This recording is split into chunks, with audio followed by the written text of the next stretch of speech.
মাসুদ ভাই কি hand raise জি sir. করেছে?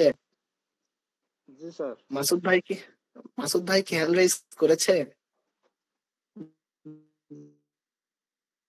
মাসুদের নাম মনসুর। মনসুর ভাই, হ্যাঁ সরি, মনসুর ভাই হ্যান্ড রেজ করেছে। মাসুদ আলম ভাই হ্যান্ড রেজ করেছে। মাসুদ আলম ভাই, জি মাসুদ আলম ভাই, আমি আপনার কাছ থেকে স্যার। শুনতে চাই, এই র্যাশটার নামটা কি আমাদেরকে একটু বলবেন?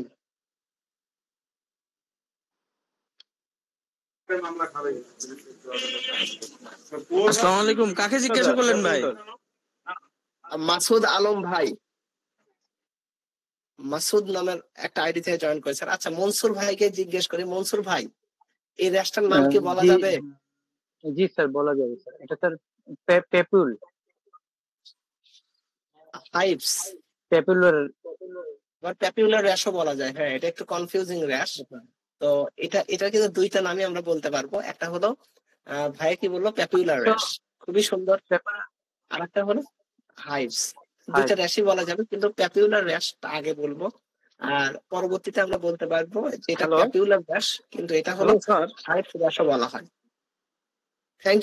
থ্যাংক ইউ মাসুদ আলম ভাই, অসংখ্য ধন্যবাদ। এখানে হ্যান্ড রেজ করেছে, সরি মনসুর ভাই সম্ভবত উত্তর দিলেন। আচ্ছা, ডক্টর হাদি অ্যাকাউন্ট থেকে একটা যুক্ত হয়েছেন। ডক্টর হাদি স্যার আমার নেট চলে গেছিল স্যার, আমি ডিসকানেক্ট হয়ে গেছিলাম। না সমস্যা নাই মাসুদ আলম ভাই, যে মনসুর ভাই অ্যান্সারটা করেছে। ডক্টর হাদি একটা অ্যাকাউন্ট থেকে যুক্ত হয়েছেন। ওয়ালাইকুম সালাম ভাইয়া। এই যে ওয়ালাইকুম সালাম, এই যে র্যাশটা আমরা দেখলাম, এটার কি একটা রোগের নাম বলা যাবে? জাস্ট একটা রোগ? আর্টিকেরিয়া, অ্যাকিউট আর্টিকেরিয়া ক্ষেত্রে হয়। থ্যাংক ইউ ভাইয়া। অ্যাকিউট আর্টিকেরিয়াতে এইরকম র্যাশটা হয়। এই যে আমাদের প্রত্যেকের মাঝে একটা ভালো লাগা কাজ করছে যে আমরা পড়ছি, বোঝা যাচ্ছে আপনারা পড়তেছেন। থ্যাংক ইউ ডক্টর হাদি ভাই, সমস্যা নাই। আমরা আর একটা প্রশ্ন জিজ্ঞেস করে হয়তো মূল ক্লাসে যাব। আপনারা কেউ বিরক্ত হচ্ছেন না তো? আচ্ছা, আমরা বিরক্ত বোধ না করি, হ্যাঁ। ক্লাসটা আজকে একটু 15 মিনিট বেশি করলাম, হ্যাঁ। তো এই যে একটা অ্যাসেসমেন্ট হচ্ছে, এটার ফলে হয়তো প্রত্যেকের একটা ভালো লাগা কাজ করবে। এখন আমি একজনকে একটু জিজ্ঞেস করতে চাই, যারা হ্যান্ড রেজ করেছেন তাদের মাঝখান থেকে একজনকে জিজ্ঞেস করব। আসলে মোজাম্মেল ভাই পরে জয়েন করেছেন। মোজাম্মেল ভাই, আমরা আসলে চেষ্টা করছি যে প্রাইমারি র্যাশ গুলো যেগুলো আমরা পড়িয়েছি, ম্যাকিউলার, প্যাপিউলার, তারপর হলো ম্যাকিউলো প্যাপিউলার, ভেসিকুলার, পাস্টিকুলার, এই সবার সাথে কনসাল্ট করতেছি। নির্ধারিত যারা হ্যান্ড রেজ করেছে বা উত্তরটা দিতে চাচ্ছে তাদের কাছ থেকে হয়তো শুনতেছি। জাস্ট ক্লাস অ্যাসেসমেন্ট এক্সাম চলতেছে। আচ্ছা, এখন যারা হ্যান্ড রেজ করেছেন তাদের মাঝখান থেকে আমি আরো একটা প্রশ্ন করতে চাই। এখানে ওই যে সাইফুল, সাইফুল এই যে ইয়ে থেকে টিএমএসএস থেকে সাইফুল হ্যান্ড রেজ করেছো। সাইফুল, তুমি আমার কথা শুনতে পাচ্ছ? জি ভাইয়া, শুনতে পাচ্ছি। এই র্যাশটা আমরা একদম প্রথমের দিকে দেখিয়েছিলাম, বলা যাবে কি এটা কি র্যাশ?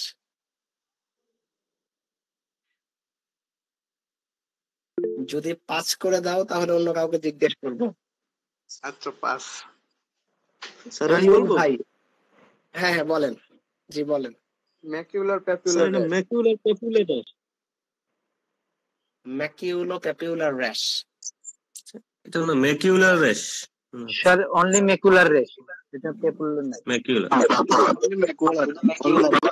আমরা একজন জিজ্ঞেস করি, আসলে আমরা একটু যাচাই করি, ওইটা যদি মাত্র ম্যাকিউলার র্যাশ হয় বা ম্যাকিউলো প্যাপিউলার র্যাশ হয়, এই র্যাশটা হলো ম্যাকিউলো প্যাপিউলার র্যাশ।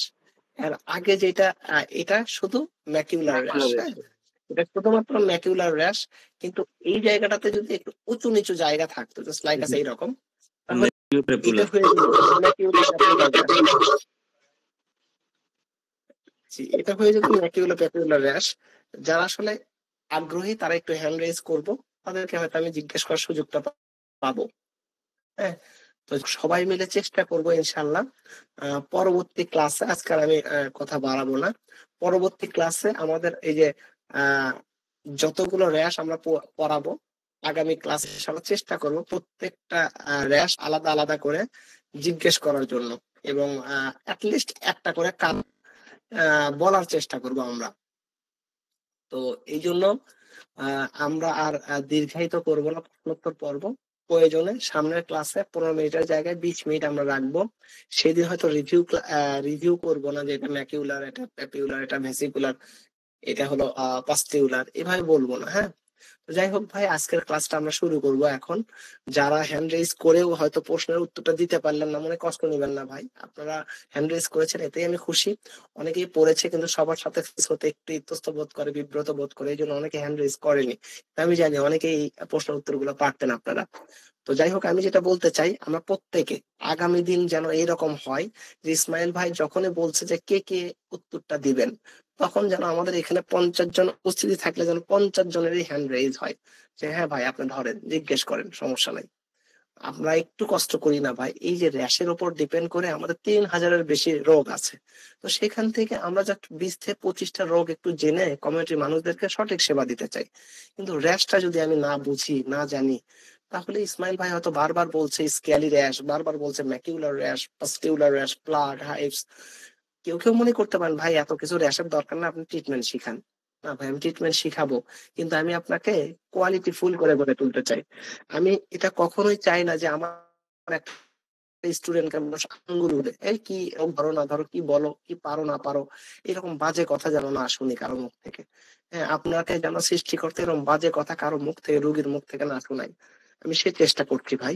আমি আসলে কোয়ালিটি ফুল একটা আহ স্কিনের একটা ছোট ডাক্তার বানানোর চেষ্টা করছি। হ্যাঁ, তো বাকিটা কবুল করার মালিক আল্লাহ, এবং বাকিটা আপনাদের চেষ্টা। একটা কথা মাথায় রাখবেন, কেউ কাউকে কিন্তু ডাক্তার বানাতে পারে না। হয়তো আমরা সর্বোচ্চ পথ দেখাই, কিন্তু পথে চলতে হবে আপনাকেই। আমার কথাগুলো কেউ বাঁকা ভাবে নিবেন না। যাই হোক, আমরা অনেক সময় পার করে ফেললাম, প্রায় 15 মিনিট। তো 9:50 ঘড়ির কাঁটায় 9:50। আমরা ঠিক 40 মিনিট এখন আলোচনা করব, আর 10:30 মিনিট পর্যন্ত আলোচনা থাকবে ইনশাল্লাহ আমাদের। তো আলহামদুলিল্লাহ আপনারা অনেকেই উপস্থিত হয়েছেন। তো আমরা চেষ্টা করছি পরের ধাপে আমরা ক্লাসটা কন্টিনিউ করার।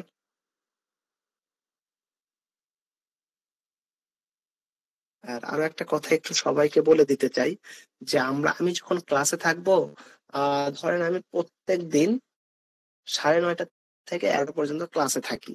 যারা আপনারা মেডিসিনের করছে নাই, বা যারা অন্যান্য কোর্সে নাই, তারা দয়া করে এই সময়ে 9:30 থেকে 11টা এই সময়ে আপনারা ছবি পাঠিয়ে, তারপর বিভিন্ন প্রশ্ন করে আমাদেরকে একটু বিব্রত করবেন না। হ্যাঁ, এটা আপনাদের কাছে করর জোরে রিকোয়েস্ট।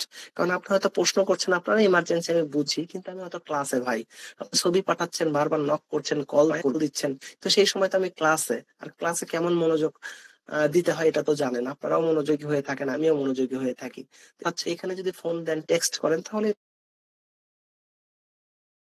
টেক্সট করছে, আমি উত্তর দিতে পারতেছি না, ক্লাসের মনোযোগটা ডাইভার্ট হয়ে যায়। সবার কাছে ভাই রিকোয়েস্ট থাকবে, আপনারা যারা যে ব্যাচেই থাকেন না কেন, যত ব্যস্ততায় থাকুক না কেন, যতই ইমার্জেন্সি রোগী হোক না কেন, আপনি ভাই এই সময়টা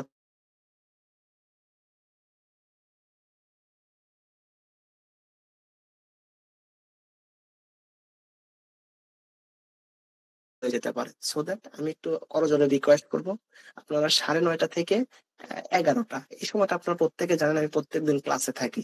তো একটু ভাইটা কেউ মানে বাঁকা ভাবে নেবেন না। আচ্ছা, আলহামদুলিল্লাহ। আবুল কালাম আজাদ, তুমি রেকর্ডটা ভাই শুরু করতে পারো। জি স্যার, ঠিক আছে। আপনাদের প্রতি কৃতজ্ঞ, সৃষ্টিকর্তার প্রতিও কৃতজ্ঞতা যে আমরা খুব সুন্দরভাবে ক্লাসগুলো কন্টিনিউ করতে পারছি। তো আজকে আমরা পড়বো যে র্যাশ গুলো, এগুলাকে অনেকটা সেকেন্ডারি র্যাশ বলা হয়। তো যাই হোক, অ্যাজ ইউজুয়ালি আমরা প্রথমেই বলবো স্ক্যালি র্যাশ। স্ক্যালি র্যাশ কি, আপনারা কিন্তু মাছের আইস সবাই চেনেন, কেউ নাই এখানে, একটা ব্যক্তিকেও খুঁজে পাওয়া যাবে না যারা মাছের আইস চিনি না। তো মাছের আইস, মাছ থেকে যে আঁশটা বা আইসটা বের করে ফেলে দিই আমরা, এটা হলো মাছের আইস, যেটার ইংলিশ টার্ম হলো স্কেলি। তো সেখান থেকে আসছে স্কেলি র্যাশ, অর্থাৎ মাছের আইসের মতো যে র্যাশটা আমাদের শরীর থেকে উঠে যায় এবং আবার নতুন করে তৈরি হয়, আবার উঠে যায়, আবার নতুন করে তৈরি হয়, আবার উঠে যায়, মানে রিজেনারেশন প্রসেস। এটা খুবই ফাস্ট। হ্যাঁ, এটা যাদের হয় এই রকমের র্যাশ, অ্যাজ ইউজুয়ালি এই রকমের র্যাশের নাম হলো স্কেলি র্যাশ। তো এটা আপনি আমি সবাই কম বেশি দেখেছি। হ্যাঁ, অথবা শুনেছি, কিন্তু এর আগ পর্যন্ত হয়তো এই র্যাশ গুলোর নাম বলতে পারতাম না, জানতাম না যে র্যাশটা কি, কি নাম এই র্যাশটার ভাই, এটা কেন হয়। এটা অনেক জায়গায় কোর্স করবেন, কিন্তু এভাবে কয়জন আপনাদের শিখাবে আমার জানা নাই। আমার আগ্রহ, আমার ইচ্ছা আছে আপনারা ভালো কিছু শিখে যান। তো স্কেলি র্যাশটা কি জিনিস ভাই? এটা আসলে আমাদের ত্বকের উপরে অ্যাজ ইউজুয়ালি সিলভারি র্যাশ, সোজা সাদা বা ওই যে ধাতব এক ধরনের র্যাশ, সাদা বর্ণের হতে পারে, সিলভারি রূপ বর্ণের পারে। এটা কোন কোন রোগে হয়? আমরা যদি ভাই অ্যাটলিস্ট একটা রোগ জানতে চাই, সেটা হলো সোরিয়াসিস। হ্যাঁ, একটা রোগ যদি মাথায় রাখতে চাই সেটা সোরিয়াসিস। আর কিছু মাথায় থাক না থাক, বাংলাদেশে স্ক্যালি র্যাশ যতগুলো রোগী নিয়ে আসে তার 80% হলো সোরিয়াসিস। তার মানে দেখেন, একটা র্যাশ থেকে আপনি একটা রোগের নাম বলে দিচ্ছেন। হয়তো আমি আপনি সোরিয়াসিসে কতটুকু ট্রিটমেন্ট দেব, কতটুকু সৃষ্টিকর্তা ভালো করবে সেটা পরের কথা, কিন্তু একটা প্রফেসরের কাছে 1,000 টাকা ভিজিট দিয়ে যদি শুনতে হয় এটা সোরিয়াসিস, আপনার কাছে যদি সেম রোগীটা এসেই শোনে সোরিয়াসিস, তাহলে আপনার প্রতি অবশ্যই রেসপেক্ট বলেন, শ্রদ্ধাবোধ বলেন, আর বিশ্বাস বলেন, রোগের 3 গুণ বেড়ে যাবে। কারণ আপনার কাছে সে এসেছিল, আপনি বলেছেন সোরিয়াসিস, অমুক ডাক্তারের কাছে চলে যান। সেই ডাক্তারের কাছেও গিয়ে শোনে সোরিয়াসিস, তার মানে কি হবে? তার মনে একবার হলেও অনুভূতি আসবে যে এই ছেলেটা আমার গ্রামে বসে, সেও বলেছিল সোরিয়াসিস, অথচ 1,000 টাকা ভিজিট দিলাম, 10টা পরীক্ষা করলাম, 5টা পরীক্ষা করলাম, তারপর আমার রোগের নাম হলো সোরিয়াসিস। দ্যাট মিনস আমার তো ওই গ্রামের ওই ছেলেটাই ভালো, যে কোনো পরীক্ষা ছাড়াই আমাকে ডায়াগনোসিস করেছিল। তাহলে অ্যাটলিস্ট আর যেই রোগটাই হোক না কেন, প্রথমে কিন্তু আপনার কাছেই আসবে। তো সো দ্যাট, আমার এটা ব্যক্তিগত ওপিনিয়ন বলছি। তো স্ক্যালি র্যাশ, এই র্যাশ দেখে আপনার অ্যাটলিস্ট একটা রোগ বলতে পারেন, সেটা হলো সোরিয়াসিস। এছাড়াও কিছু রোগ হতে পারে, যেমন অ্যাটোপিক ইকজিমা, হতে পারে সেভরিক ডার্মাটাইটিস, হতে পারে স্কারলেট ফিভার, হতে পারে ইকথায়োসিস, হতে পারে জেরোসিস। বিভিন্ন রোগ হতে পারে, কিন্তু 80% ক্ষেত্রে কমন যেটা, সেটা হলো সোরিয়াসিস। তাহলে আমরা আজকে একটা একটা র্যাশের নাম জানলাম, এটার নাম হলো স্কেলি বা স্কেল, স্কেলি বলি আমরা, স্কেলি র্যাশ। স্কেলি র্যাশ বা স্কেলি লেশন, একটা রোগ জানতে চাই সোরিয়াসিস। স্কেলি র্যাশ, একটা রোগ জানতে চাই সোরিয়াসিস। এটা কেন স্কেলি হলো? এটা অনেকটা মাছের আইসের মতো খোসা ছড়ায়। কেন ছড়ায়? আমি আপনার সুস্থ মানুষ, আমাদের তো ছড়ায় না। এই স্ক্যালি র্যাশ এটা অটো ইমিউন ডিসঅর্ডার। এটার ফলে আমাদের সুপারফিশিয়াল এপিথেলিয়াল যেগুলো আছে, এগুলো 3 দিনের মধ্যে হিলিং প্রসেস কমপ্লিট করে, যেটা আমাদের সুস্থ মানুষের 8 দিন, 10 দিন, 12 দিন, 15 দিন লাগে। সেইটা এদের এপিথেলিয়াল এত অ্যাডভান্স, মাত্র 3 দিনে নতুন করে কোষ জেনারেট করতে পারে, অনলি 3 দিনে। যাই হোক, আমি গভীরে যেতে চাই না, সহজ করে বলি, এটা হলো স্ক্যালি র্যাশ। আর কিচ্ছু জানতে চাই না আমরা। আগামী দিন যদি জিজ্ঞেস করি ভাই এই র্যাশটার নাম কি ভাই, তাহলে যদি আপনারা বলতে পারেন যেটা স্ক্যালি র্যাশ, আলহামদুলিল্লাহ, কিচ্ছু জানতে চাই না। বড়জোর আপনি বলতে পারেন ভাই এটা সোরিয়াসিসে হয়, সেবরিক ডার্মাটাইটিসে হয়, জেরোসিসে হয়, বিভিন্ন রোগ আছে ভাইয়া, কিন্তু সোরিয়াসিস আমাদের বলতেই হবে। আচ্ছা, থ্যাংক ইউ। যদি আমরা এতটুকু বলতে পারি তাহলেই আমি খুশি আর কি, এবং আপনার কর্মজীবনে যথেষ্ট। এরপরে একটা র্যাশ আমরা দেখতে পাচ্ছি স্ক্রিনে, এটা হলো ক্রাস্ট র্যাশ। ক্রাস্ট র্যাশ কেমন? গ্রাসটা কি? একটা ক্ষত জায়গা শুকিয়ে গিয়ে সেটা একটা শুষ্ক, শক্ত, কঠিন আস্তরণ তৈরি করেছে। এটা কিন্তু সিলভারি হোয়াইট না, রূপালি সাদা না। এটা কেমন? কিছুটা হলুদ বর্ণের। হ্যাঁ, এটাকে বলা হয় হানি ক্রাস্ট। দ্যাট মিনস অনেকটা মধুর কালারের। আমরা মধু খাই না, অনেক সময় মধু খাই, মধুর কালারটা দেখি, কিছুটা মধু কালারের বা মধুর বর্ণের হয়ে থাকে। জি নাজমুল ভাই, এটা রেকর্ড হচ্ছে। আচ্ছা, তাহলে ক্রাস্ট র্যাশ বলতে কি বুঝি আমরা? অ্যাজ ইউজুয়ালি যদি কোথাও মধুর মতো বা হালকা হলুদের মতো র্যাশ বের হয় এবং এটা শুকিয়ে শক্ত আবরণ সৃষ্টি করে, কঠিন শক্ত স্তর সৃষ্টি করে, সেটাকে আমরা বলতেছি ক্রাস্ট র্যাশ। এটা মোস্ট কমন। একটা রোগে যদি বলতে চাই, একটা রোগে, সেটা হলো ইমপেটিগো। আমাকে যদি কেউ ভাইবা নিতে বলে, আর যদি ক্রাস্ট র্যাশ নিয়ে যদি কাউকে জিজ্ঞেস করতে বলে, সে যদি বলতে পারে ইমপেটিগো, তাহলে আমি তাকে 100-তে 100 দেবো। দ্যাট মিনস আমার দেখা tinea capitis, atopic dermatitis, pemphigus follicular, এই যে অ্যাকিউট এক্সেমাটাস ইনফ্লামেশন, যতগুলো রোগ আমি পড়াই বা যতটুকু আমি জানি, তার মধ্যে আমি যদি 99.9% এই ক্রাস্ট র্যাশটা সেটা হলো ইম্পেটিগোতে। বাকিগুলো আমাদের পড়ারও প্রয়োজন নাই, জানারও প্রয়োজন নাই, কিন্তু আমাদের আগ্রহ থেকে হয়তো একটু জেনে রাখতে পারি, মাথায় রাখতে পারি। কিন্তু আমি যেগুলোতে টিক মার্ক দিয়ে দিচ্ছি, মার্ক করে দিচ্ছি, ওই যে রং করে দিচ্ছি বলতে পারেন, তারপর হাইলাইট করে দিচ্ছি, এই হাইলাইট করা পয়েন্ট গুলো অবশ্যই মাথায় রাখবো। হ্যাঁ, তাহলে আমাদের কর্মজীবনটা স্মুথ হবে, সহজ হবে। আমি 3000 রোগ আপনাদের পড়াতে পারবো না, কিন্তু 3000 রোগের ক্ষেত্রে কমন একটা ম্যানেজমেন্ট, কমন একটা ট্রিটমেন্ট আমি আপনাদের দাঁড় করিয়ে দিতে পারবো, যেন আপনারা আপনাদের প্র্যাকটিস লাইফে না আটকায় যান। এই চেষ্টাটা আমার জায়গা থেকে থাকবে। এখন অনেকেই আমাকে ভর্তির সময় বলেছিলেন এখানে কি এমবিবিএস ক্লাস নেবে, তাদেরকে তো আমি বলতে পারি না যে আসলে এমবিবিএস ক্লাস নেবে নাকি ডিএমএফ ক্লাস নেবে, কিন্তু এতটুকু বলতে পারি আপনাদেরকে একটা দক্ষ মানুষ হিসেবে গড়ে তোলার জন্য যিনি ক্লাস নেবে আলহামদুলিল্লাহ আপনাদের জন্য হয়তো যথেষ্ট হবে ইনশাল্লাহ। আচ্ছা, ক্রাস্ট। ক্রাস্ট কি জিনিস? এটা আসলে এক ধরনের ক্ষত বা ফুসকুড়ি, যেটা শুকে গিয়ে শুষ্ক কঠিন স্তর তৈরি করে। হ্যাঁ, এটা হলো ক্রাস্ট। সৈয়দ নূর ভাই, অসংখ্য ধন্যবাদ। আমরা রেকর্ড করছি ভাই, রেকর্ড থাকবে। আপনাদের তো পিডিএফ দিয়েছি, তারপর প্রয়োজনে আজকে আরেকবার দেবো, সমস্যা নাই, আর রেকর্ড থাকবে ভাই। আচ্ছা, এরপরে আসবে হলো ইরোশন। ইরোশন শব্দটার অর্থ আমরা যদি সহজ বাংলায় বগুড়ার লোকাল টার্মে বলি, ইরোশন শব্দের অর্থটা হলো ছিলে যাওয়া, উপরের ত্বকটা কিছুটা উঠে যাওয়া, ছিলে যাওয়া। হ্যাঁ,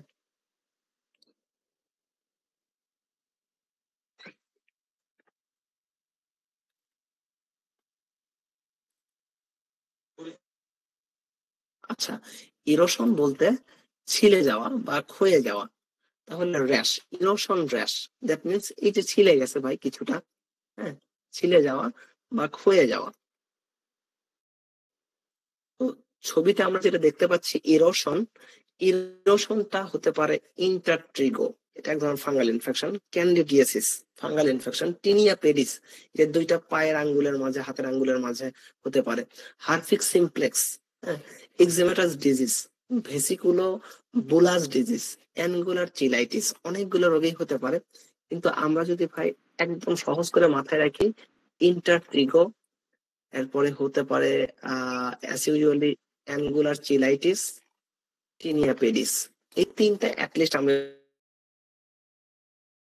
একটু মাথায় রাখবো। হ্যাঁ, ইন্টারটিনিয়া পেডিস, অ্যাঙ্গুলার চিলাইটিস। এছাড়া আমাদের ধারণ ক্ষমতা বেশি হলে, আমাদের যদি মেমোরাইজিং পাওয়ারটা ভালো থাকে, আমরা ইনশাল্লাহ চেষ্টা করবো সবগুলো মাথায় রাখার। যাদের যেরকম ক্যাপাবিলিটি সেরকমটা মাথায় রাখবো। কিন্তু অ্যাটলিস্ট ভাই মার্ক করা যে রোগের নামগুলো আমরা বলছি, এই রোগের নামগুলো যেন আমরা একটু কষ্ট হলেও আমরা মাথায় রাখার চেষ্টা করব।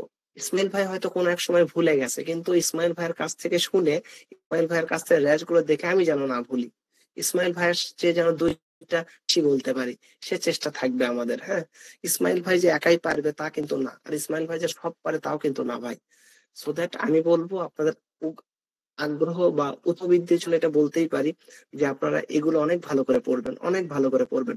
ইসমাইল ভাই রেশন নামটা যদি ভুলও বলে, আমি যেন ভুল না করি, নেক্সট দিন আমি বলতেই পারি ভাই এটার নাম কিন্তু আলসার, তো আপনারা যেন না বলেন এটা আলসার, বলবেন এটা ইরোশন ইসমাইল ভাই আপনি ভুল বললেন। এইরকম যেন হয়, আমি এইরকমটা আশা করব।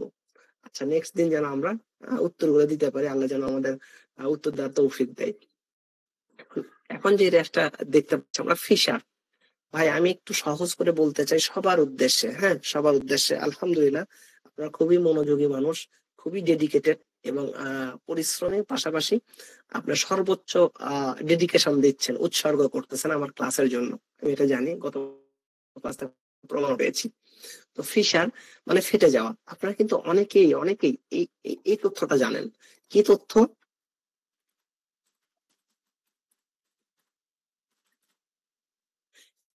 এই শব্দটা শুনি নাই এইরকম মানুষ খুব কম আছে।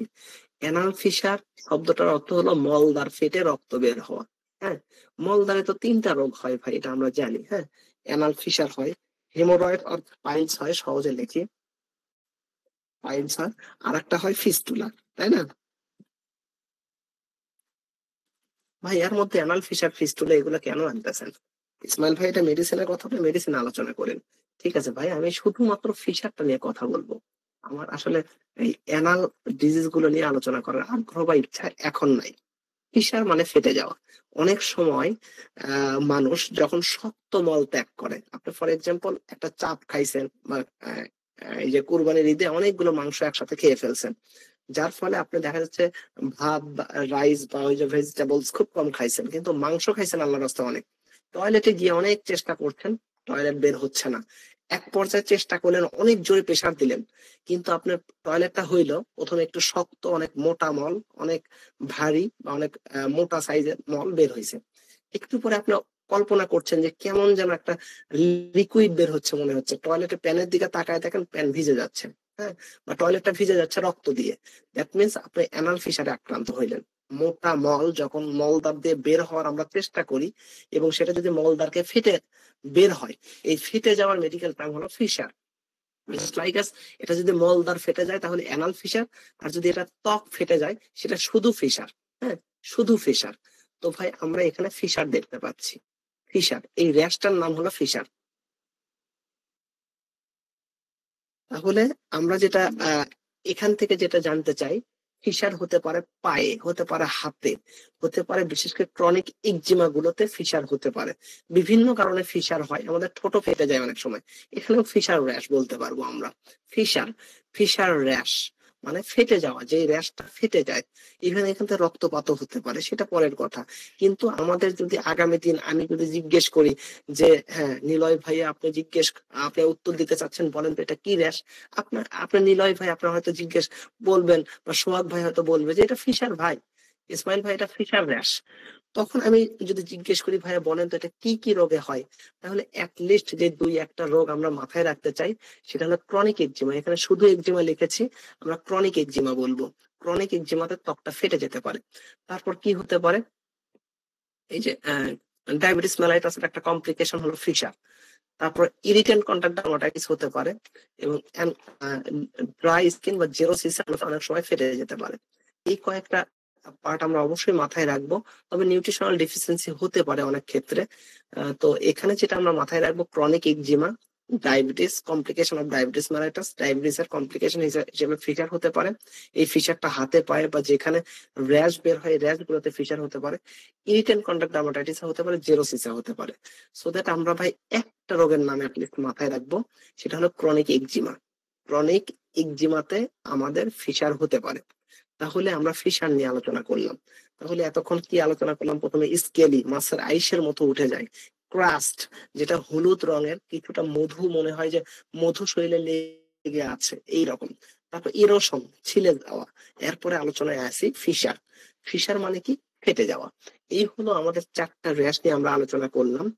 এরপরে আমরা একটু নিচের দিকে আসতে চাই। আমরা অনেক সময় শুনি আলসার, আলসার, আলসার।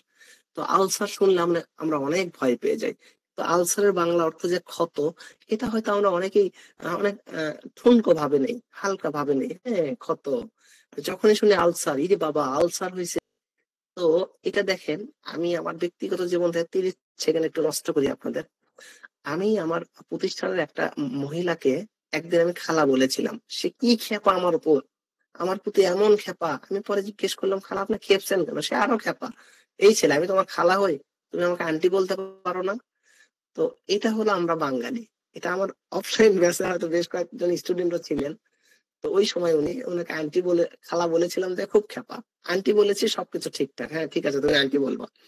তো এই হলো আমরা বাঙালি। হ্যাঁ, আলসার শুনলে আমরা মহা ক্ষিপ্ত, মানে মহা ভয় পেয়ে যাই। কিন্তু ক্ষত, ক্ষত শুনলে বা ঘা শুনলে অতটা ভয় পাই না। তো ঘায়ের মেডিকেল টার্ম বা ইংলিশ টার্ম যে আলসার, এটা অনেক সময় তো আমরা ভুলেই যাই।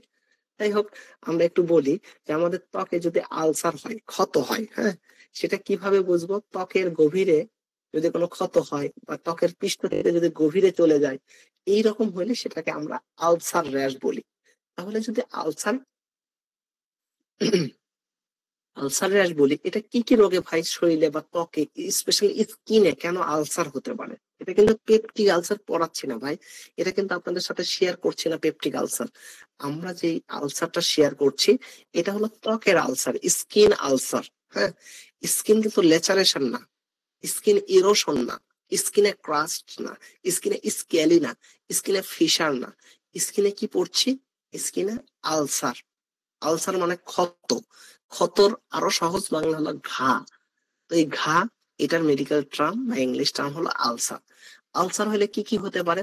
আলসার হইলে ত্বকে ক্যান্সার হতে পারে, হতে পারে ডায়াবেটিস মেলাইটাস, বিশেষ করে আনকন্ট্রোল ডায়াবেটিস মেলাইটাস। এখানে একটু আমরা একটা শব্দ যোগ করে বলবো ভাই, সেটা কি বলবো? আনকন্ট্রোল,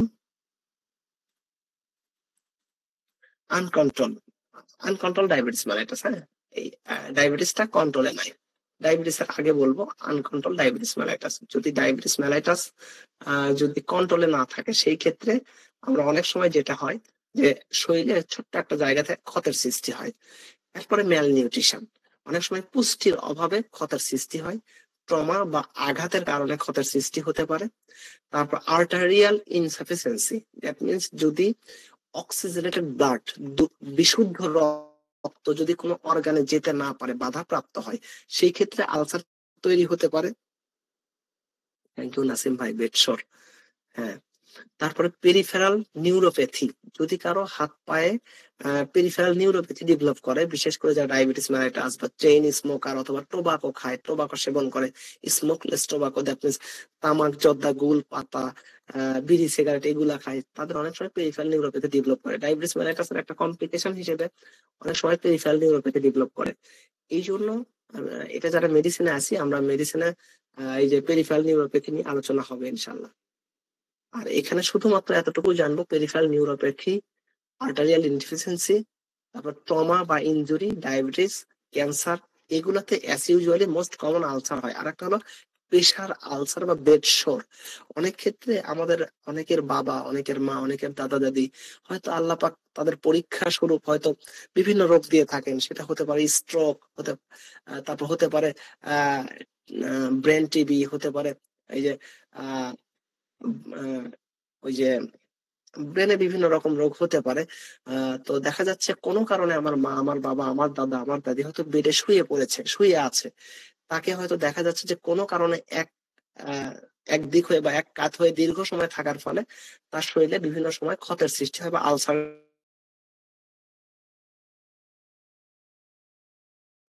চিনি বা জানি। এই জন্য আমরা এই জিনিসটা একটু মার্ক করে দিলাম।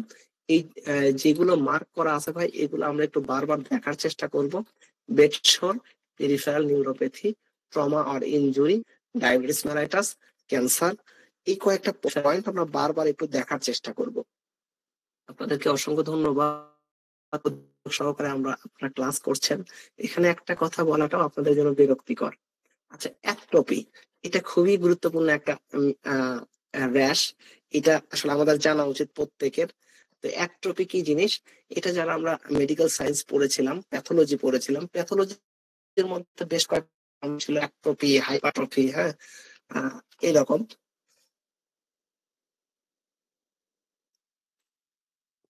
অ্যাট্রপি এটা একটা মেডিকেল টার্ম, এটার বাংলা অর্থ হলো শুকিয়ে যাওয়া।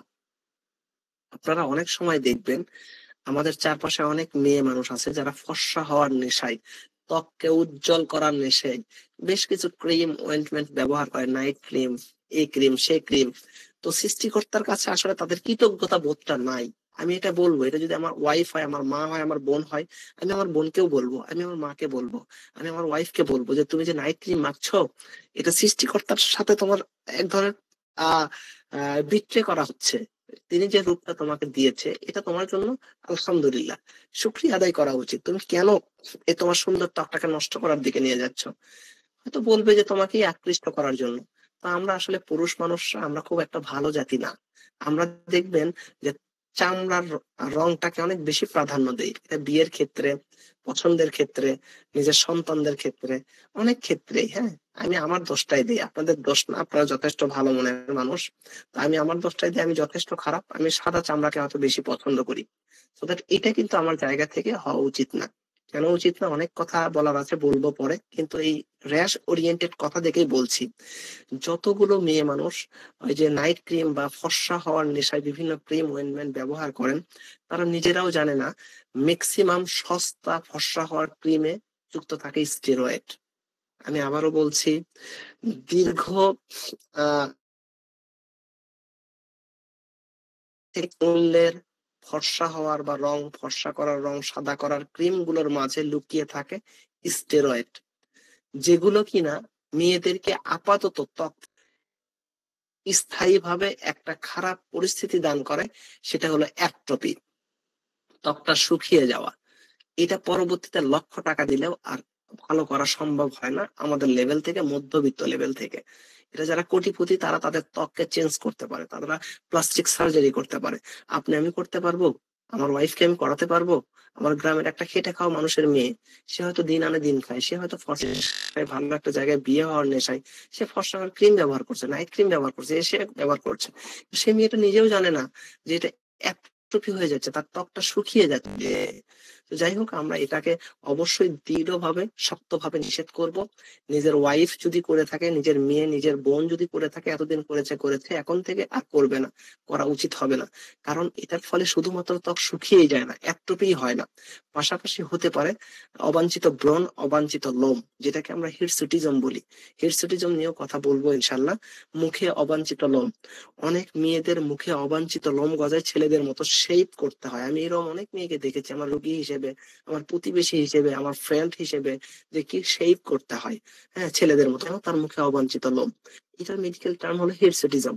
এটাও কিন্তু একটা স্টেরয়েড জাতীয় বা ফর্সা হওয়ার ক্রিম ব্যবহারের একটা পার্শ্ব প্রতিক্রিয়া।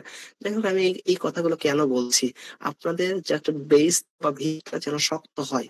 আমি একটা কথাটা আমার একটা কথা গল্প করার উদ্দেশ্যে বলছি না, আপনারা যেন আপনার দুইটা কথা বলতে পারেন, এই উদ্দেশ্যেই বলছি।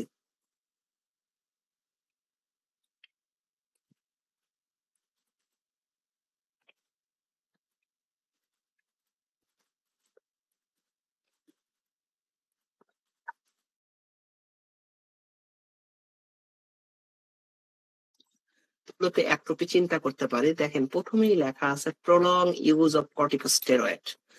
অর্থাৎ আপনারা যে যে স্টেরয়েড গুলো ব্যবহার করেন, এই স্টেরয়েড গুলার মধ্যে ম্যাক্সিমাম স্টেরয়েড দীর্ঘমেয়াদী ব্যবহার করা যাবে না। সর্বোচ্চ 14 দিনের বেশি অ্যাজ ইউজুয়ালি প্রোটিন বা মাইল্ড প্রোটিন স্টেরয়েড গুলো ব্যবহার করা ঠিক না বা উচিত না, তাতে বেশ কিছু সাইড ইফেক্ট গ্রো করে। কিন্তু অনেক মানুষকে আমি দেখেছি বেটনোভেট এন ঠোঁটে লাগাচ্ছে, বছরের পর বছর মুখে লাগাচ্ছে। তারপরে হয়তো এক্সোভেট, ক্লোভেট, হ্যাঁ, তারপরে এক্সোভেট এন, ডারমেক্স, ডারমাসল বছরের পর বছর ব্যবহার করছে, নিজেরাও জানে না। হ্যাঁ, ব্যবহার করলেই কি না করলেই আমরাও দিচ্ছি বছরের পর বছর। তাহলে কি ভাই আদৌ আমরা ঠিক কাজ করছি? আসলে তার ত্বক শুকিয়ে ফেলতেছি আমরা। কেন? দীর্ঘমেয়াদী স্টেরয়েড ক্রিম ব্যবহার করলে ত্বকটা শুকিয়ে যায়, যে র্যাশটা তৈরি হয় তার নাম অ্যাট্রপি। যাই হোক, আজকে আমরা অনেক নতুন নতুন তথ্য পাচ্ছি। এই তথ্যগুলো যেন আমাদের কাছ থেকে হারিয়ে না যায়, আমরা যেন দীর্ঘমেয়াদী আমার বুকের ভেতরে লালন করতে পারি ইসমাইল ভাইয়ের তথ্যগুলো, মাথায় যেন রাখতে পারি। হ্যাঁ, নিউট্রিশনাল ডেফিসিয়েন্সি, অনেক সময় ভিটামিন বি 1 এর কারণে আমাদের ত্বকটা শুকিয়ে যেতে পারে। সান ড্যামেজ বা ফটো এইজিং, যারা দীর্ঘমেয়াদী রোদে কাজ করে, রোদে কাজ করার জন্য অনেক সময় আমাদের ত্বকটা অ্যাট্রপি হয়ে যেতে পারে।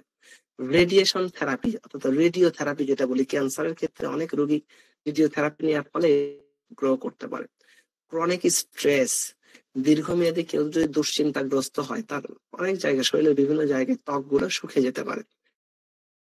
ডিহাইড্রেশন, পানি স্বল্পতা, এই যে ডাক্তার সাহেবরা যে বারবার বলে বাবা পানি পান করেন, 10 থেকে 12 গ্লাস পানি পান করেন, আপনার ত্বকের তো পানির চাহিদা আছে রে ভাই। ত্বক যদি পানি পর্যাপ্ত না পায়, দিন দিন তো আপনার ত্বকটা অ্যাট্রফি হয়ে যাবে, শুকিয়ে যাবে।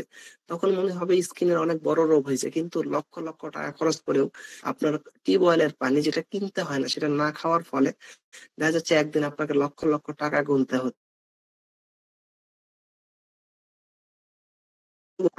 স্বাভাবিক মানুষের জন্য খাওয়া উচিত। আমরা গতদিনে ডিহাইড্রেশন, ডায়রিয়া নিয়ে কথা বলেছি, ফুড পয়জনিং নিয়ে কথা বলেছি, তখন কিন্তু আপনারা জানেন যে কতটুকু পানি খেতে হবে। আচ্ছা, স্ক্লেরোডা রোগ আছে, যে রোগে অনেক সময় ত্বকটা শুকিয়ে যায়।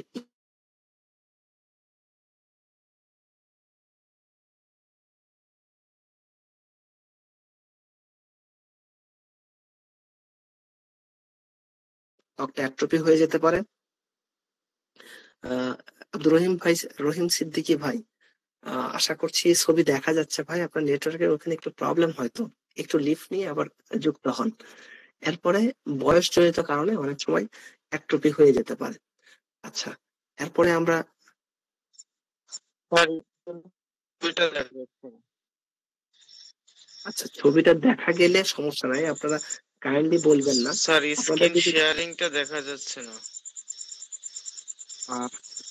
যাদের দেখা যাচ্ছে না ঠিক আছে, কিন্তু আপনারা কি সবাই দেখতে পাচ্ছেন না? যদি তাই হয় আপনারা একটু টেক্সট করেন তো কে কে দেখতে পাচ্ছেন। দেখা যাচ্ছে, অনেকেই দেখতে নিচের দিকে পাচ্ছেন। করেন, নিচের স্যার দিকে স্ক্রিন শেয়ারিংটা দেখা যাচ্ছে না।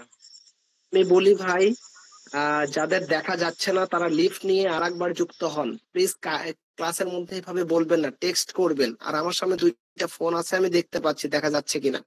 হ্যাঁ, কষ্ট পাবেন না, আশা করছি সবাই দেখতে পাচ্ছে। দুই একজন যারা দেখতে পাচ্ছেন না তারা একটু কাইন্ডলি লিফট নিয়ে আরেকবার যুক্ত হবেন, কারণ সবাই দেখতে পাচ্ছে, আমি নিজেও দেখতে পাচ্ছি। হ্যাঁ, আমার সামনে দুইটা ফোন আছে ভাই, আমি কিন্তু লক্ষ্য করি দেখা যাচ্ছে কিনা। না দেখা গেলে আমি বলবো। কাইন্ডলি ক্লাসের মধ্যে আমরা কথা না বলি ভাই। আর বেশি না, 10 থেকে 15 মিনিট সময় নেবো আপনাদের কাছ থেকে। আমি 10 থেকে 15 মিনিট সময় নেবো, ক্লাসটা একটু চালিয়ে যেতে চাই। অ্যাট্রপি নিয়ে কথা বললাম, এরপরে পারপুরা। পারপুরা জিনিসটা কি? আচ্ছা, অনেকেই হয়তো আপনাদের মাউথ স্পিকারটা অন করেছিলেন, হ্যাঁ, কথা বলার জন্য। সবাই একটু মাউথ মাউথ স্পিকারটা বন্ধ রাখি। হ্যাঁ, স্পিকারটা সবাই বন্ধ রাখি, মিউট রাখি, তাহলে ইসমাইল ভাইয়ের কথাটা ইকো হবে না। হ্যাঁ, সবাই একটু মাইক্রোফোনটা মিউট রাখি, তাহলে ইসমাইল ভাইয়ের কথাটা ইকো হবে না ইনশাল্লাহ। হ্যাঁ,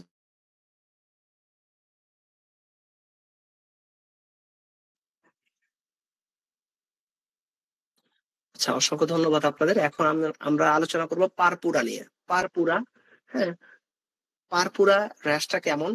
যদি ত্বকের রক্তপাতের স্থান 3 মিলিমিটার থেকে 10 মিলিমিটার হয়, এটা আসলে চোখেই বোঝা যাবে। হ্যাঁ, এটা চোখেই কিন্তু বোঝা যাবে, এটা অনুমান পাওয়া যাবে। এই যে, এটা কিন্তু 3 সেন্টিমিটার থেকে 10 সেন্টিমিটারের মধ্যে সীমাবদ্ধ থাকবে। এগুলো আরো কম, এগুলো আরো কম। দ্যাট মিনস যদি কারো শরীরে ত্বকের ভেতরে রক্ত জমে থাকে, রক্ত জমে থাকা বোঝা যায়, এবং এটার স্থান যদি হয় 3 মিলিমিটার থেকে 10 মিলিমিটারের মধ্যে, তাহলে আমরা চিন্তা করতে পারি এই র্যাশটার নাম হবে পারপুরা। দ্যাট মিনস আমরা যেন নেক্সট ক্লাসে সবাই বলতে পারি ইসমাইল ভাই এটা পারপুরা। কেন পারপুরা? এই রক্ত অ্যাজ ইউজুয়ালি চামড়ার মধ্যে 3 থেকে 10 মিলিমিটারের মধ্যে সীমাবদ্ধ। এটা যদি 10 মিলিমিটারের বেশি হতো তাহলে আমরা বলতাম ইকাইমোসিস, যেটা একটু পরেই আসবে, ইকাইমোসিস। আর এটা পারপুরা। আমি উচ্চারণগুলো বারবার বলে দিচ্ছি এবং বাংলায় লেখা আছে পাশে, আমরা উচ্চারণগুলো ঠিক করে নেব সবাই। এটা কি, কিসে কিসে এই র্যাশটা হতে পারে? বেশ কিছু খারাপ রোগে এই র্যাশটা হতে পারে। এই জন্য আমরা জানি লিউকেমিয়া বা ব্লাড ক্যান্সার, রক্তে ক্যান্সার হলে অনেক সময় এই র্যাশটা গ্রো করতে পারে। তার মানে এই র্যাশ হলেই তার ক্যান্সার হয়েছে এটা বলা যাবে না, এটা একটা কারণ হতে পারে। তারপরে রুবেলা এবং সেপসিস, যদি সেপসিস হয়ে যায়। থ্রম্বোসাইটোপেনিক পারপুরা, যদি কারো প্লাটেলেট কাউন্টটা অনেক বেশি কমে যায়। হ্যাঁ, তারপরে কি, হিমোফিলিয়া নামের একটা রোগ আছে, যেখানে ব্লাড ক্লটিং সিস্টেমটা ডিসফাংশন করে আর কি, haemophilia. Thrombocytopenic purpura, haemophilia, leukaemia, এই রোগগুলো অবশ্যই আমরা মাথায় রাখবো। এরপরে কিছু কিছু ক্ষেত্রে যদি আমরা ব্লাড থিনার মেডিসিন খাই, কেমোথেরাপি নেই, দ্যাট মিনস ক্যান্সারের চিকিৎসা চলতেছে, সেই ক্ষেত্রে এরকম হতে পারে। কেউ যদি ওই যে ওয়ারফেরিন, ইকোস্পিরিন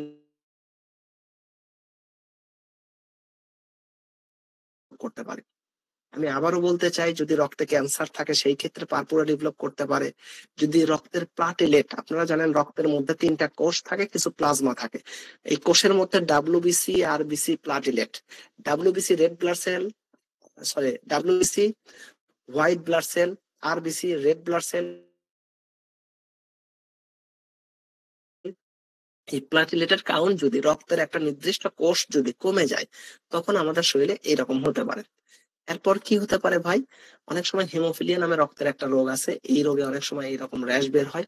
এরপরে এই যে ব্লাড থিনার, রক্ত পাতলা কারক যদি কোনো মেডিসিন খাই, সেটা ইকোস্পিরিন, ক্লোপিডোগ্রেল, অথবা এই যে অ্যাসপিরিন, যেটাই খাই না কেন, এটা যদি রক্ত পাতলা করার কারণ মেডিসিন কেউ খায় অথবা আমরা দেই, সেই ক্ষেত্রে এরকম র্যাশ হতে পারে। আর একটা কি, কেমোথেরাপি। কেমোথেরাপি, ক্যান্সারের থেরাপি নেওয়ার পরে অনেক সময় যেটা হয় যে শরীরে এরকম পারপুরা র্যাশ দেখা দিতে পারে। ঘড়ির কাঁটায় এখন 10টা 23। হ্যাঁ, আমরা কিন্তু 50 থেকে শুরু করেছিলাম, সবে মাত্র 30 মিনিট শেষ করেছি। আমরা আপনাদের কাছ থেকে 40 মিনিট আশা করেছি, তার 5 মিনিট একটু বেশি নেব। আশা করছি যেভাবে ধৈর্য ধরে ক্লাস করছি প্রত্যেকে, আর জাস্ট 10 থেকে 15টা মিনিট একটু ধৈর্য, তারপরে আমি চেষ্টা করেছি এখানে আমরা আপনাদের প্রশ্নোত্তর পর্বে যাব এবং আপনাদের যতগুলো প্রশ্ন আছে হৃদয় নিংড়ানো আবেগ সবকিছু নেবো ইনশাল্লাহ। এরপরে আমরা একাইমোসিস পড়বো। আপনাদের মনে আছে কিনা এই যে ছাত্র আন্দোলন গত বছর ঠিক এই মাসে এইরকম দিনে আমাদের এই যে নাহিদ সাহেবকে ডিবি অফিসে নিয়ে গিয়ে তুমুল মানে পেদানি দেয়া হয়েছিল। হ্যাঁ, তো নাহিদ সাহেবকে সাথে আরো 2-4 জন ছিল। তো তাদের র্যাশটা দেখেন এইরকম র্যাশ ছিল, কিন্তু তারা একদম মিডিয়াতে এসে দেখিয়েছিল। তো যাই হোক, তো আমরা যেটা বলতে চাচ্ছি যে যদি কারো কাছ থেকে আমরা আঘাতপ্রাপ্ত হই, সেটা ট্রমা হতে পারে, ইনজুরি হতে পারে, কারো আঘাত হতে পারে, কারো স্বেচ্ছায় দেয়া আঘাত হতে পারে, এবং কিছু রোগও হতে পারে। যে রোগগুলোতে ইকাইমোসিস ইকাইমোসিস ইকাইমোসিস নামে একটা র্যাশ ডেভেলপ করতে পারে। এই ইকাইমোসিস র্যাশটা কিভাবে বুঝবো বা কেন ইকাইমোসিস হলে, যদি আপনার চামড়ার নিচে রক্তটা জমার পরিমাণ 3 থেকে 10 সেন্টিমিটারের মধ্যে হয়, তাহলে সেটাকে আমরা কি বললাম? সেটাকে আমরা বললাম পারপুরা। আর যেটা 10 সেন্টিমিটারের বেশি যদি রক্ত নির্দিষ্ট জায়গায় বা শরীরের বিভিন্ন জায়গায় ছড়িয়ে থাকে এবং জমে জমে থাকে, তাহলে এটাকে বলতে হবে ইকাইমোসিস। ইকাইমোসিস আর পারপুরা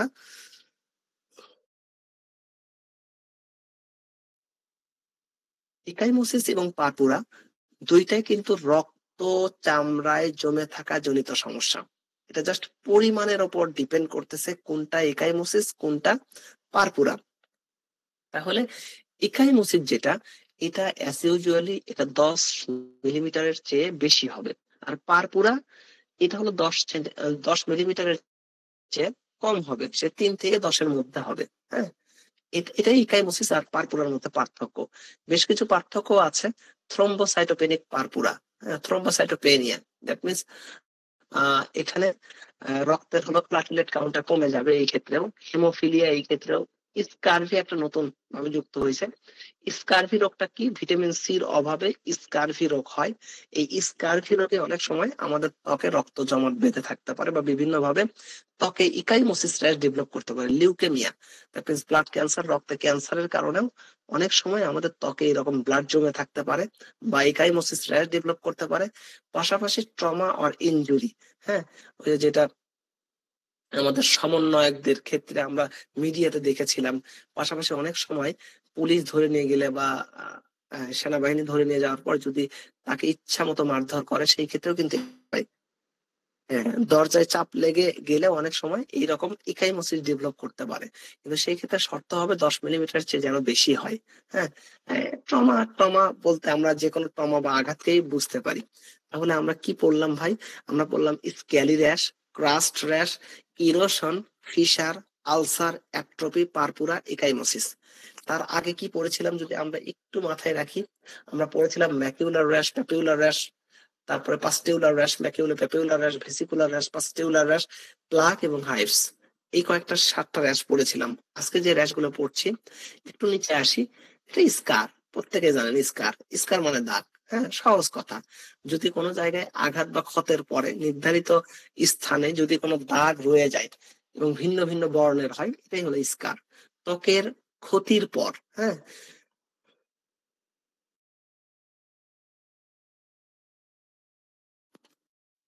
অ্যাকচুয়ালি ত্বকের ক্ষতির পর যদি কোনো অংশ অপরিবর্তিত অবস্থায় থেকে যায় এবং এটি পুরু হয়, ভিন্ন ভিন্ন বর্ণের হয়, সেই ক্ষেত্রে সেই র্যাশটার নাম হয় স্কার। অনেক মেয়েদের দেখি আমি, ব্লাড প্রেশার দেখছি, তার হাতে কাটার চিহ্ন। এটা হয়তো তার ইয়াং লাইফে অথবা তার সে যখন রিলেশনে ছিল তখন হয়তো তার প্রিয় মানুষটাকে ইমপ্রেস করার জন্য হোক, তার কষ্টের ভাগিদার হওয়ার জন্য হোক, যে কোনো ভাবেই হোক না কেন, অনেকেই স্বেচ্ছায় অনিচ্ছায় হাতে অনেকগুলো ব্লেড দিয়ে আঘাত করে, চাকু দিয়ে আঘাত করে, ফলে এক ধরনের র্যাশ তৈরি হয়, স্কার তৈরি হয়, স্কার র্যাশ। এটা ওয়ান কাইন্ড অফ র্যাশ। এই র্যাশটার নাম হলো স্কার। আমাদের অনেক সময় নিজের অনিচ্ছায় হয়তো দাগ, উড়াল, বটি টটি বিভিন্ন যন্ত্রপাতি দিয়ে কেটে যায় এবং এখানে একটা র্যাশ রয়ে যায়।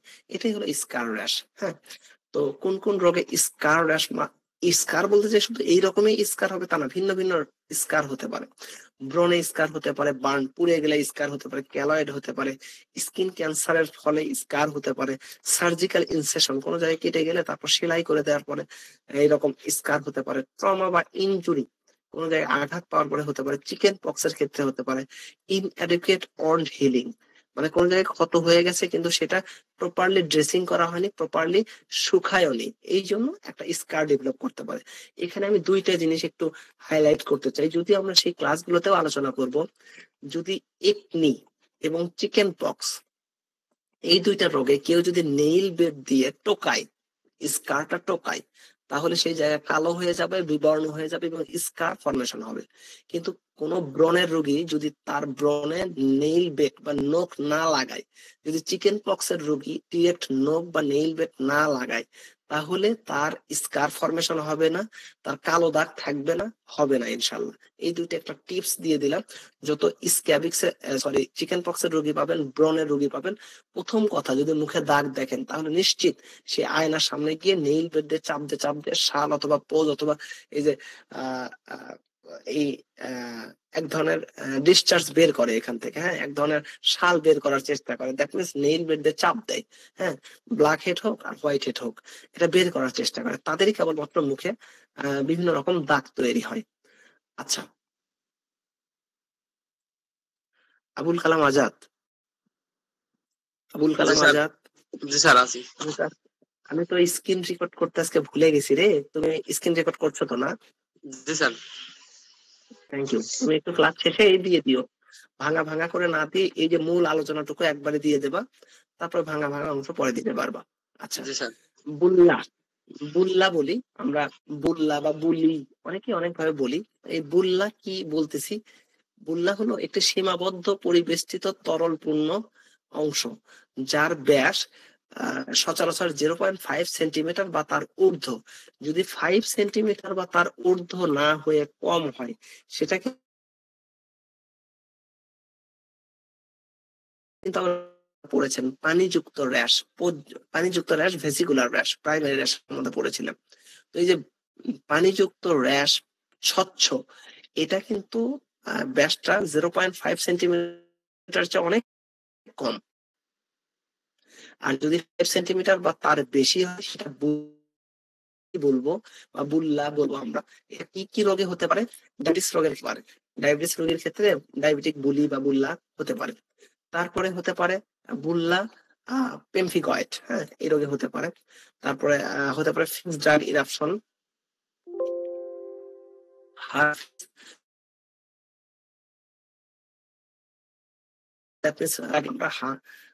হারফিস জেস্টেশনিস, জেস্টেশনিস বলি, মানে জন্মগতভাবে ছোট বাচ্চা যদি এইরকম র্যাশ ডেভেলপ করে সেই ক্ষেত্রে। আর আমরা এই রোগগুলোর ক্ষেত্রে যে তথ্যগুলো মাথায় রাখবো সেটা হলো বুল্লি ইন ডায়াবেটিস মেলাইটাস। যদি এই রকম র্যাশ আমাদের কাছে আসে তাহলে প্রথমে চিন্তা করব বা তাকে জিজ্ঞাসা করবো যে বাবা আপনার কি ডায়াবেটিস আছে? ডায়াবেটিস যদি থাকে তাহলে এটা ডায়াবেটিক বুলি বা ডায়াবেটিক বুল্লি আমরা বলি। তো সেই ক্ষেত্রে ডায়াবেটিসটা অবশ্যই নিয়ন্ত্রণে রাখতে হবে, তারপর আর চিকিৎসা দিতে হবে। তো ডায়াবেটিক বুলির চিকিৎসা ইনশাল্লাহ আমরা আর কোর্ট থেকে শিখবো শেষের দিকে ইনশাল্লাহ। আর ফিক্সড ড্রাগ ইরাপশন, অনেক সময় ফিক্সড ড্রাগ ইরাপশনেও হতে পারে, হারফিস জেস্টেশনিস হতে পারে। এই হলো আমাদের বুল্লি একটা র্যাশ। এরপরে আরো একটা র্যাশ হলো হাইপোপিগমেন্টেশন। হাইপোপিগমেন্টেশন বলতে ত্বকের কোনো একটা জায়গায় যদি অস্বাভাবিকভাবে সাদা হয়ে যায়, হ্যাঁ, সাদা হয়ে যায়, হতে পারে কিন্তু খুব কম, খুব কম ইনফেকশন থেকে হতে পারে। আচ্ছা, হাইপোপিগমেন্টেশন অর্থাৎ হাইপো মানে কম, পিগমেন্ট শব্দের অর্থ রং, হ্যাঁ, রঙের ঘাটতি বা রং কমে গেছে বুঝায়। তাহলে যে সকল রোগে যদি আমাদের ত্বক কোনো কারণে আমাদের ত্বকটা যদি রং হারায় বা বিবর্ণ হয়ে যায়, সাদা হয়ে যায়, সেই ক্ষেত্রে সেই রঙের সেই র্যাশের নাম হয়ে যায় হাইপোপিগমেন্টেশন। তার মানে হাইপোপিগমেন্টেশন হলেই যে ধবল রোগী তা বলা যাবে না, হাইপোপিগমেন্টেশন হলেই যে অ্যালবিনিজম বলবো তা বলা যাবে না, হাইপোপিগমেন্টেশন হলেই যে tinea versicolor that means CL বা সেতি তাও বলা যাবে না। বিভিন্ন কারণে আমাদের রংটা হাইপোপিগমেন্টেশন হয়ে যেতে পারে। হ্যাঁ, তো হাইপোপিগমেন্টেশনের অনেকগুলো কারণ আছে। তার একটা কারণ হলো অ্যালবিনিজম, তারপরে হতে পারে ভিটিলিগো, সেতি, টিনিয়া ভার্সিকালার মানে সিএল বা সেতি, leprosy, prolong use of topical steroid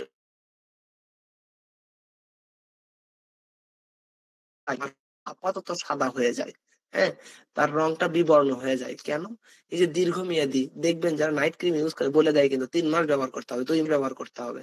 হ্যাঁ, তো অ্যাজ ইউজুয়ালি এখানে স্টেরয়েড থাকতেছে ভাই। আর আমার বোন, আপনার বোন, আমার মা, আপনার মা, আমার স্ত্রী, আমার মেয়ে এগুলো না বুঝে শুনেই এই ক্রিম গুলো ব্যবহার করছে, যার ফলে তারা তাদের বার্ধক্যের ছাপ দ্রুত আসবে, ত্বকটা অ্যাট্রফি হয়ে যাবে, ত্বকে অবাঞ্ছিত লোম গজাবে এবং আপাতত হয়তো একটু ফর্সা হবে কিন্তু কিছুদিন পর রঙের অবস্থা বিশ্রী হয়ে যাবে। আচ্ছা, এরপরে Edison disease, hypoparathyroidism, hormonal disease এরকম হতে পারে, সান এক্সপোজার অর এজিং, বয়সের কারণে হতে পারে, স্কিন ইনজুরি অর ট্রমা, আঘাতের কারণে অনেক সময় হতে পারে। তো আমরা যেই টার্ম গুলো একটু বেশি করে মাথায় রাখবো সেটা হলো ভিটিলিগো মানে সেতি রোগ বা ধবল রোগ, টিনিয়া ভার্সিকালার, সেতি, তারপরে আমরা চিন্তা করি এটা লেপ্রোসি, তারপরে prolong use of topical steroid, skin injury or trauma. হ্যাঁ, স্কিন ইনজুরি অর ট্রমাতে অনেক সময় হাইপোপিগমেন্টেশন হতে পারে। এরপরে হাইপার পিগমেন্টেশন। হাইপার পিগমেন্টেশন কি জিনিস ভাই? হাইপার পিগমেন্টেশন বলতে কোনো জায়গার রং যদি সেই জায়গার চেয়ে আরো গাঢ় হয়ে যায়, কালো, বাদামি বিভিন্ন রঙের হতে পারে, কিন্তু সেই রংটা আশেপাশের ত্বকের চেয়ে বেশি গাঢ় বা বেশি পুরু হয়ে যায়, সেই ক্ষেত্রে আমরা বলতে পারি হাইপার পিগমেন্টেশন। হাইপার মানে বেশি, পিগমেন্টেশন মানে রংটার রঙের আধিক্যতা বেড়ে গেছে। হ্যাঁ, মানে অধিক হয়ে গেছে।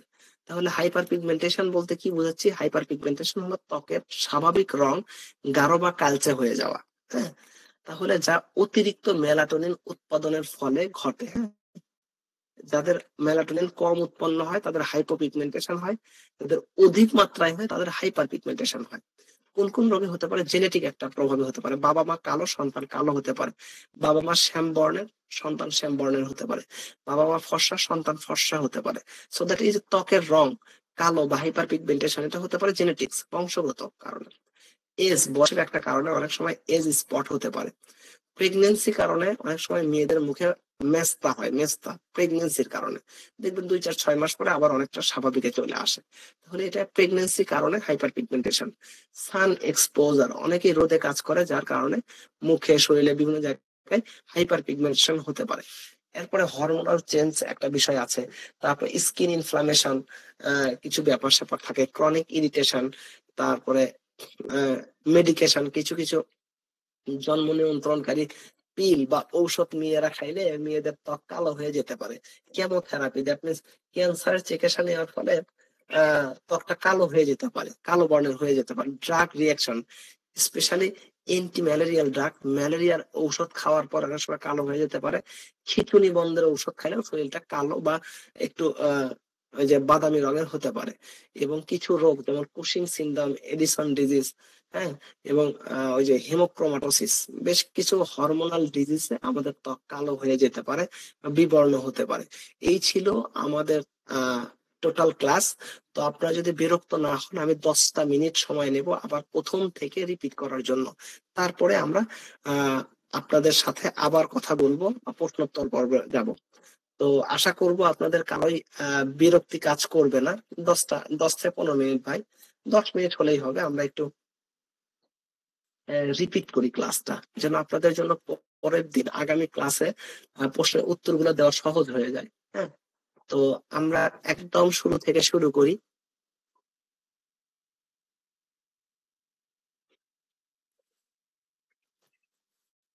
গতদিনে যে আলোচনা করেছি সেখানে আর আলোচনা করব না, আমরা ইসরায়েলি র্যাশ থেকে শুরু করব।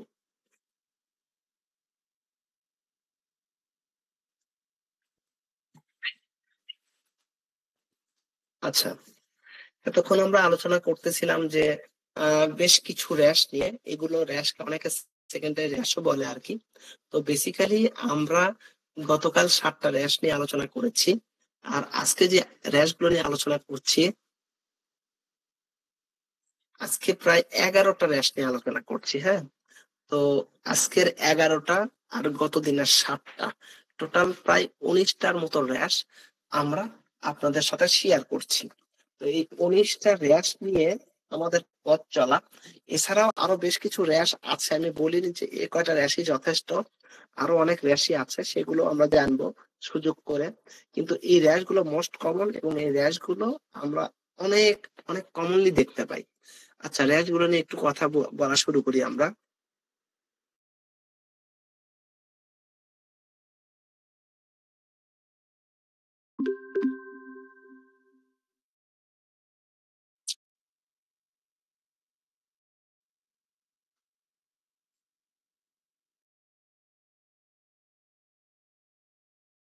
শুরু করেছিলাম স্ক্যালি র্যাশ দিয়ে। স্ক্যালি র্যাশটা কেমন? এটা মাছের আইসের মতো র্যাশ। হ্যাঁ, এখানে চুলকালে অনেক সময় একটা মাছের আইসের মতো র্যাশ উঠে চলে আসে। এটা অনেকটা মাছের আইসের মতো একটা র্যাশ, স্ক্যালি র্যাশ। স্ক্রিনে আপনারা খুব সুন্দরভাবে দেখতে পাচ্ছেন স্ক্যালি র্যাশটা কেমন। হ্যাঁ, এখানে খুব সুন্দরভাবে দেখানো হচ্ছে স্ক্যালি র্যাশটা, এবং আমরা পাশাপাশি স্ক্যালি র্যাশের কারণও জানতে চাই। কোন কোন রোগে স্ক্যালি র্যাশ হয়? Psoriasis, seborrhoeic dermatitis, atopic eczema, scarlet fever, ichthyosis এবং জেরোসিস। এই রোগগুলোতে অ্যাজ ইউজুয়ালি আমাদের স্ক্যালি র্যাশ ডেভেলপ করতে পারে। এরপরে আমরা জানবো ক্রাস্ট। ক্রাস্ট কি? এটাও এক ধরনের সেকেন্ডারি র্যাশ, বা এটাও এক ধরনের র্যাশ, যে র্যাশটাতে কি অ্যাজ ইউজুয়ালি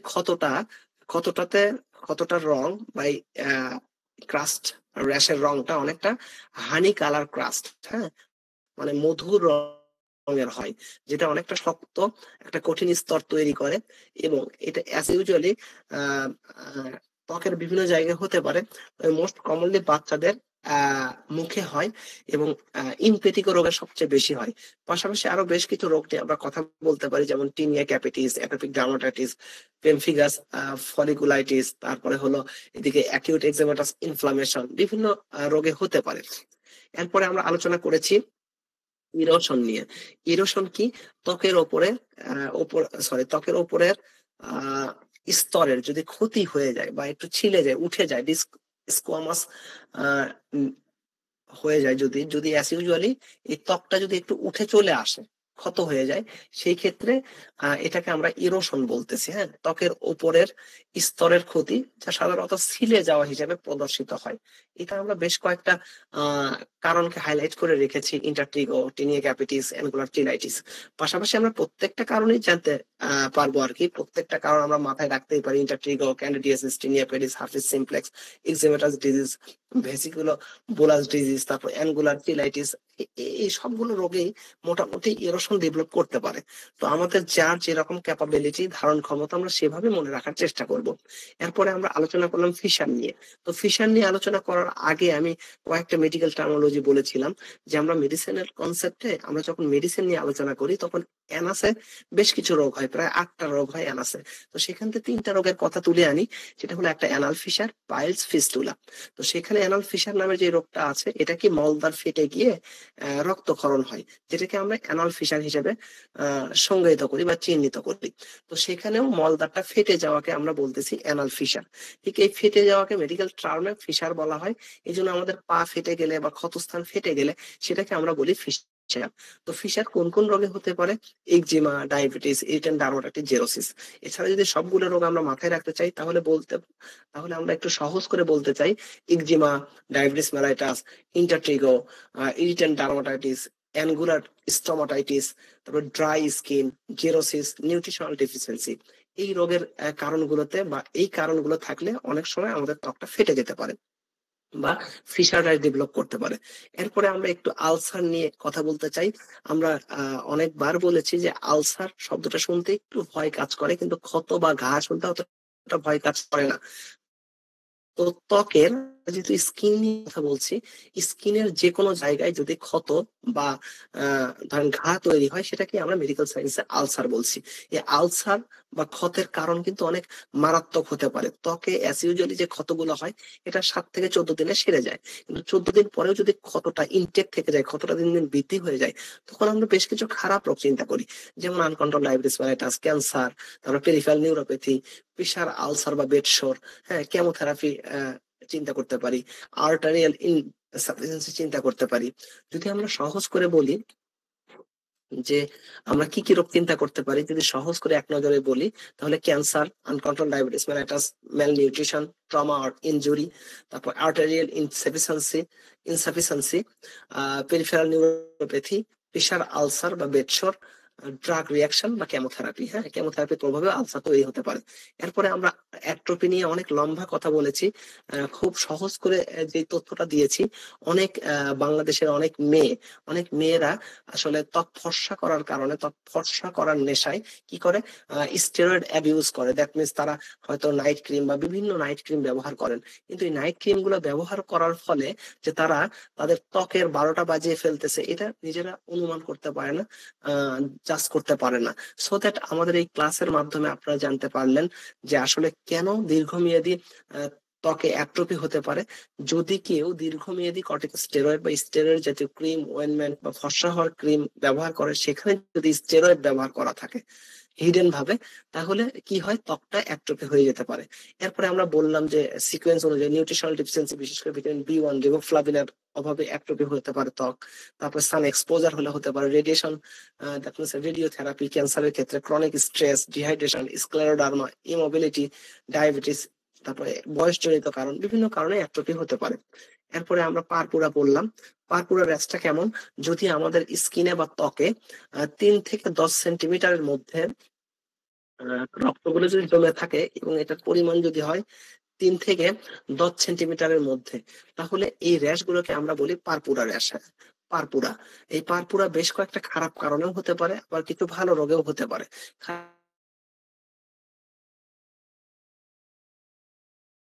ফিলিয়া, ব্লাড থিনার কিছু মেডিসিন, যেমন ওই যে অ্যাট্রোভাস্টাটিন, রোসুভাস্টাটিন, আমি ভুল বললাম, ব্লাড থিনার যে মেডিসিন গুলো আছে, এটা হলো ওই যে একোস্প্রিন, প্রোপিডোগ্রেল, ওয়ারফেরিন, এই ঔষধগুলো অ্যাজ ইউজুয়ালি রক্তকে পাতলা করে। আর এই ঔষধগুলো খেলে অনেক সময় আমাদের ত্বকে এইরকম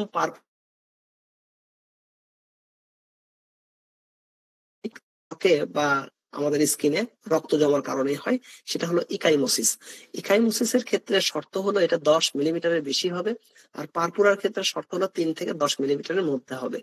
আর রোগের কারণ অনেকটা same, thrombocytopenic purpura, sorry thrombocytopenia, haemophilia, এরপরে স্ক্যাভি স্কারভি স্কারভি লিউকেমিয়া এবং ট্রমা।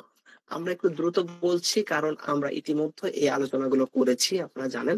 এরপরে আমরা স্কার নিয়ে পড়লাম, যে অনেক সময় ক্ষতের পরে একটা দাগ থেকে যাবে, বিভিন্ন কারণে আমাদের শরীরে স্কার র্যাশ তৈরি হতে পারে।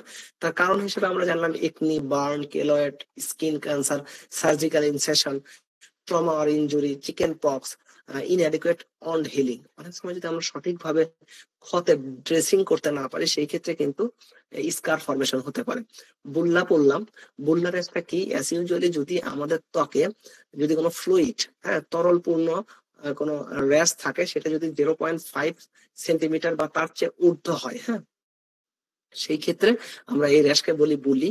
এই ক্ষেত্রে আমাদের যেটা মনে রাখতেই হবে সেটা হলো বুলি ইন ডায়াবেটিস এই র্যাশটা বের হয়, ফিক্সড ড্রাগ ইরাপশন, হারফিট জেস্টেশনাস, এটাতেও বের হয়। কিন্তু আমরা দুইটা র্যাশ মাথায় রাখবো, বুল্লা ইন ডায়াবেটিস এবং ফিক্সড ড্রাগ ইরাপশন। এরপরে আমরা হাইপোপিগমেন্টেশন পড়লাম। হাইপোপিগমেন্টেশন বলতে ত্বকের রং কমে যাওয়া বা ক্ষয়ে যাওয়া, দ্যাট মিনস হাইপো মানে কম, আর পিগমেন্টেশন মানে রং বিবর্ণ হয়ে যাওয়া বা রং হ্রাস পাওয়া। যদি আমাদের ত্বকে কোনো কারণে রংটা সাদা হয়ে যাবে, বিবর্ণ হয়ে যায়, তখন সেই এই র্যাশটার নাম হয়ে যায় হাইপোপিগমেন্টেশন। আর হাইপোপিগমেন্টেশন র্যাশ যেই সকল রোগে হয়, তার মধ্যে মোস্ট কমন হলো vitiligo, tinea versicolor, prolong use of topical steroid, দীর্ঘমেয়াদী স্টেরয়েড ব্যবহার করলে হতে পারে, স্কিনে ইনজুরি হলে বা ট্রমা হলেও হতে পারে। তবে পাশাপাশি যদি সব কারণ আমরা জানতে চাই,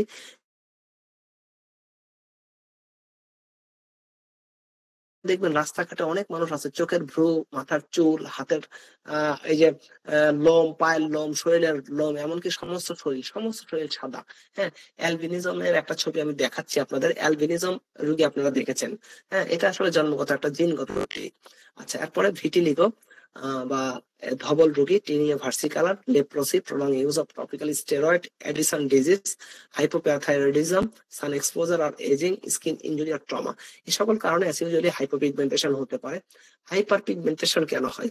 হ্যাঁ, ত্বকের রং গাঢ় হয়ে যায় কেন, বাদামি রঙের হয়ে যায় কেন? হ্যাঁ, এটা অত্যাধিক মেলাটোনিন তৈরি হওয়ার ফলে এই হাইপার পিগমেন্টেশন হয়ে যায়।